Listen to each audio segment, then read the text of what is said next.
기도하겠습니다. 하나님 감사드립니다. 믿음으로 하나님의 말씀을 따라 살게 하신 그 은혜가 너무나도 귀하고 감사드립니다. 오늘도 하나님 이 시간을 통해서 하나님의 말씀을 살아내는 그 삶으로 하나님 앞에 영광을 돌리고 또 하나님의 자녀된 모습으로 세상의 복음의 통로로 우리 교회가 쓰임받게 하여 주시옵소서. 주님의 은혜만을 간절히 구하오며 우리 주 예수 그리스도의 이름으로 기도하옵나이다. 아멘. 하나님 말씀 나누겠습니다. 신약성경 마태복음 5장 13절로 16절 하나님 말씀 합독하겠습니다. 너희는 세상의 소금이니 소금이 만일 그 맛을 잃으면 무엇으로 짜게 하리요? 후에는 아무 쓸데없어 다만 밖에 버려져 사람에게 밟힐 뿐이라.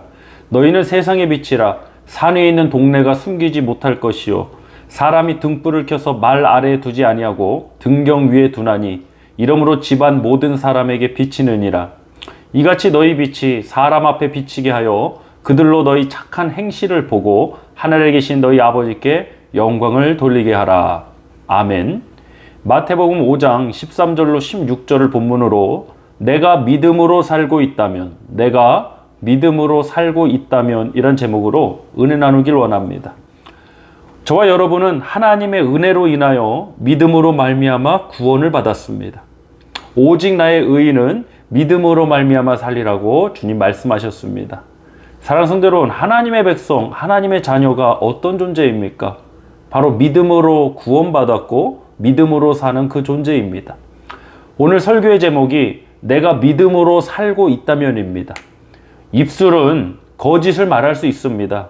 그래서 예수님께서도 나더러 주여 주여 하는 자마다 다 천국에 올 자가 아니라고 말씀하신 적이 있습니다.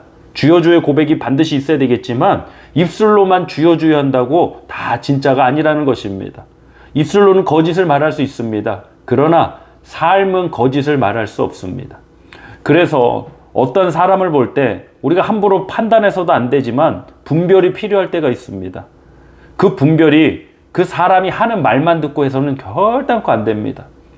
다 내가 듣기 좋고 내가 원하는 소리, 그런 소리를 오히려 나쁜 의도를 가진 사람들이 더 우리에게 그러한 모습으로 다가올 때가 많습니다. 그럼 어떻게 분별할 것이냐? 삶을 통해 분별하면 됩니다. 지금 보여지는 삶이 아니라 쭉 걸어온 삶. 그래서 우리가 회사나 어떤 곳에서 어떤 사람을 채용하거나 이런 면접을 볼 때 이력서를 받아봅니다. 이력서를 볼 때 어떤 이 사람이 학벌이 어떻게 되나 스펙이 어떻게 되나 그거보다 더 중요한 것이 이 사람이 어떠한 삶의 여정을 거쳐왔는가 그것을 봐야 되는 것입니다. 삶은 거짓말하지 않습니다. 교회를 개혁해야 한다 하고 심지어는 자기 자신이 어떤 교회에 대해서 전문가인 것처럼 말하는 사람들이 있습니다. 근데 정작 자기 자신은 신앙생활을 올바로 하지 않습니다. 아니 본인도 올바로 하지 않는 그 신앙생활 가운데 교회를 개혁해야 된다고 그러고 어떻게 해야 세워준다 하고 그것이 얼마나 웃긴 이야기입니까? 정말 교회는 이래야 된다, 크리스찬은 이래야 된다고 말하면 나의 삶이 그것을 말해주고 있어야 됩니다. 입술로만 말해서는 아무 소용없는 것입니다. 삶은 그렇게 하지 못하면서 말만 그럴싸하게 사람들이 이래야 된다 저래야 된다 하면 그걸 듣는 사람들이 속으로 이렇게 말할 겁니다. 너나 잘하세요. 이것이 오늘날 기독교의 심각한 문제 중 하나입니다. 예전보다 어떤 신앙의 지식적인 면, 어떠한 교육적인 면 이런 부분이 굉장히 많이 발달을 했다고 생각합니다. 근데 반대로 약화된 것이 있습니다. 과거 10년 전, 20년 전, 굳이 100년 전, 200년 전으로 가지 않더라도 정말 미국 교회, 한국 교회에 큰 세계적인 부흥이 있었을 때 그때보다 약화된 것이 무엇인가? 신학적인 어떤 학문적인 연구나 기술이나 교육 프로그램 다 강화됐습니다. 근데 무엇이 약해졌느냐? 삶이 약해졌습니다. 사랑하는 성도 여러분, 크리스찬의 삶이 약해지니까 교회가 점점 약해지고 있는 것입니다. 근데 그것을 이해하지 못하고 그것을 깨닫지 못하고 아직도 어떤 방법론만 찾고 아직도 어떤 이론만을 찾아본다면 정말 답답한 노릇입니다. 역사를 한번 보면 압니다. 과거 20년, 30년 전 정말 세계적인 부흥이 일어날 때 한국에 그런 세계적인 부흥이 일어날 때 그때와 지금과 비교해서 과연 어떤 것이 강화되고 어떤 것이 약화됐는가 우리가 비교해보면 단번에 알 수 있지 않습니까? 바로 삶이 약화됐습니다. 옛날에는 저희 어릴 때만 해도 그런 얘기 많이 들었습니다. 예수쟁이들이라고. 요즘은 그런 표현조차를 사용하지 않습니다. 그저 종교란에 그냥 기독교 이 정도 쓰고 많은 정도가 됐습니다. 근데 예전에 예수쟁이들, 아마 우리 아버님, 어머님 연배, 우리 할아버니, 할머니들이 그 신앙의 선배님들이실 겁니다. 정말 생명 걸고 신앙생활 했습니다. 온갖 박해와 핍박에도 불구하고 그분들은 예배에 생명 걸었습니다. 기도에 정말 모든 것을 다 걸었습니다. 그래서 세상 사람들 볼 때 그분들은 예수쟁이라고 불려졌습니다. 정말 구별된 삶을 살고 타협하지 않는 믿음의 삶을 그분들은 살아갔습니다. 근데 오늘날은 그렇지 않습니다. 여러분, 저와 여러분이 오늘 설교의 제목처럼 믿음으로 살고 있다면 나의 삶을 통해 사람들은 하나님의 말씀을 보게 될 것입니다. 중요한 부분입니다. 다시 한번 하겠습니다. 저와 여러분이 하나님의 말씀, 믿음으로 살고 있다면 세상 사람들은 나의 삶을 통해 하나님 말씀을 보게 될 것입니다. 내가 얼마나 잘난 사람인지, 내가 얼마나 많이 아는 사람인지, 내가 얼마나 똑똑한 사람인지 이걸 알게 되는 게 아닙니다. 그건 믿음의 삶이 아닙니다. 정말 그분이 믿음의 삶을 살고 있다면 세상 사람들이 그분의 삶을 봤을 때 하나님의 말씀을 봐야 되는 것입니다. 왜냐하면 믿음이 어디서 나는 겁니까? 믿음은 들음에서 나며 들음은 그리스도의 말씀으로 말미암았다고 성경은 기록했습니다. 내가 믿음으로 산다면 그 출발점은 하나님 말씀이 됩니다. 그러므로 나의 삶을 통해 사람들은 하나님의 말씀을 보게 되는 것입니다. 거듭남이란 무엇인지 몇 번의 설교에 걸쳐서 말씀 나눴습니다. 거듭남은, 이 중생은 하나님 말씀을 살아내는 존재가 된 것이라는 말씀을 나눴던 기억이 있습니다. 오늘 본문인 마태복음 5장 1절 이하에서는 팔복 말씀이 나옵니다. 너무나도 은혜가 되고 유명한 구절들입니다. 그런데 하나하나를 놓고 전체적으로 그것을 다시 요약하자면 심령이 가난한 자, 애통하는 자, 온유한 자, 의에 줄이고 목마른 자, 이 모든 말씀들을 하나로 요약하면 바로 하나님 말씀에 있는 것입니다. 팔복이지만 결국에 하나님의 말씀입니다. 이 팔복의 말씀 뒤에 오늘 본문인 너희는 세상의 소금이요 빛이라는 말씀이 이어져서 나옵니다. 우리 본문 13절로 14절 말씀 합독하기를 원합니다. 너희는 세상의 소금이니 소금이 만일 그 맛을 잃으면 무엇으로 짜게 하리요? 후에는 아무 쓸데없어 다만 밖에 버려져 사람에게 밟힐 뿐이니라. 너희는 세상의 빛이라 산에 있는 동네가 숨겨지지 못할 것이요. 소금이 맛을 잃으면 쓸데없어서 밖에 버려져서 사람에게 밟힌다고 했습니다. 좀 심한 표현일 수도 있겠지만 지금 교회는 어느 시대보다 세상 사람들의 공격받고 지탄받고 밟혀지고 있습니다. 왜 그럴까요? 맛을 잃어서 그렇습니다. 교회가 세상으로 나가지는 않고 그저 이 안에서만 머물고 우리끼리만 넓은 건물 짓고 우리끼리만 이 안에서만 성장하는 거기에만 목매고 있어서 그렇습니다. 사람에게 나가지 아니하니까 세상으로 나가지 않으니까 오히려 그 사람들에게 밟히는 존재가 되어가는 것입니다. 저는 교회가 다시 회복되기를 기도하는 목사입니다.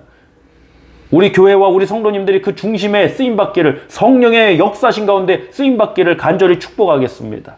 전도와 선교의 사명이 회복되는 우리 교회가 되기를 소망합니다. 이어서 본문 15절로 16절 말씀 합독하겠습니다. 사람이 등불을 켜서 말 아래에 두지 아니하고 등경 위에 두나니 이러므로 집안 모든 사람에게 비치느니라. 이같이 너희 빛이 사람 앞에 비치게 하여 그들로 너희 착한 행실을 보고 하늘에 계신 너희 아버지께 영광을 돌리게 하라. 아멘. 등불을 켜서 말 아래에 두면 많은 사람들이 그 빛을 볼 수가 없습니다. 많은 사람들이 환하게 그 빛을 보려면 그 빛을 높은 데 달아야 됩니다. 사랑하는 성도 여러분, 그냥 무작정 우리를 높은 곳에 세워주세요, 우리 아들 딸들 높은 곳에 세워주세요 라고 기도하지 마시고요. 정말 그 존재가 그 높은 곳에 세워졌을 때 어떠한 역할을 할 것인가, 세상 사람들의 이 복음의 빛을 비추는 그 존재가 되기를 간절히 소망합니다. 16절 말씀 보니까 너희 빛이 사람 앞에 비치게 하여 그들로 너희 착한 행실을 보고 하늘에 계신 너희 아버지께 영광을 돌리게 하라고 했습니다. 사람에게 비춰야 할 빛, 그들이 봐야 할 우리의 착한 행실이 무엇입니까? 단순히 저 사람 참 괜찮다, 사람 참 나이스하다, 착하다 이런 말입니까? 아닙니다. 하나님께서 너희 아버지께 영광을 돌리게 하라고 말씀하신 그 착한 행실은 바로 하나님 말씀을 살아내는 착한 행실인 것입니다. 단순한 윤리 도덕만을 말하는 게 아닙니다. 윤리 도덕을 포함한 그것을 뛰어넘는 하나님의 말씀을 살아내는 착한 행실이 저와 여러분의 삶 가운데 펼쳐지기를 다시 한번 기도합니다. 사랑하는 성도 여러분, 세상 사람들이 여러분의 삶을 볼 때 무엇을 볼 수 있습니까? 아유, 목사님, 나는 돈이 없어서, 나는 뭐 큰 업적이 없어서, 명성이 없어서 보여줄 게 없다고 생각하십니까? 그렇지 않습니다. 우리가 보여줄 것은 그러한 것들이 아니기 때문입니다. 저와 여러분이 믿음으로 사는 삶이라면 세상 사람들에게 비춰질 그 빛은 바로 하나님의 말씀의 빛입니다. 그 말씀이 또한 저들을 살릴 것이고 그 말씀이 저들을 깨울 것입니다.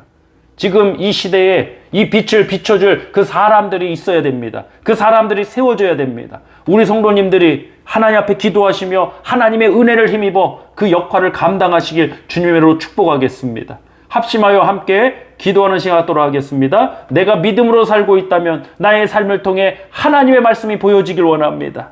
하나님의 말씀을 살아내길 원합니다. 나의 욕망을 이루는 삶이 아니라, 어떤 나의 뜻을 이루는 삶이 아니라 하나님의 말씀을 살아내어 하나님의 말씀이 비춰지는 그러한 삶이 되길 원합니다. 우리 함께 우리 모두의 삶을 놓고 하나님 앞에 기도하겠습니다. 할렐루야. 하나님 아버지 감사드립니다. 하나님, 어렵고 힘든 상황들에 있는 우리 모든 성도님들 위로해 주시고 붙들어 주시고 축복해 주시옵소서. 하나님, 무엇보다도 지금 힘든 시간을 지나고 있는 모든 성도들을 위로하여 주시고, 무엇보다도 힘든 시간이건 어떤 상황이건 우리는 하나님 말씀을 살아내는 존재임을 잊지 않게 하여 주시고, 우리의 삶이 어떤 환경이든 비천에 처하는 환경이든 풍부에 처하는 환경이든 말씀을 살아내는 그 존재, 믿음으로 사는 그 삶이 될 수 있도록 역사하여 주시옵소서. 세상 가운데 우리가 비춰야 될 그 착한 행실, 그 빛이 무엇인지 말씀을 통해 나눴습니다. 바로 하나님의 말씀이었습니다. 내가 믿음으로 살고 있다면 나의 삶을 통해 하나님의 말씀이 비춰질 줄 믿습니다. 하나님, 나의 자랑이 아니라 내가 어떤 사람인지가 아니라 하나님이 어떤 분이신지, 하나님의 말씀이 무엇인지가 아버지 이 세상 가운데 비춰지게 하여 주시옵소서. 오늘도 우리 모두에게 부어주신 그 귀한 은혜에 감사드리며 우리 주 예수 그리스도의 이름으로 축복하며 기도하옵나이다. 아멘.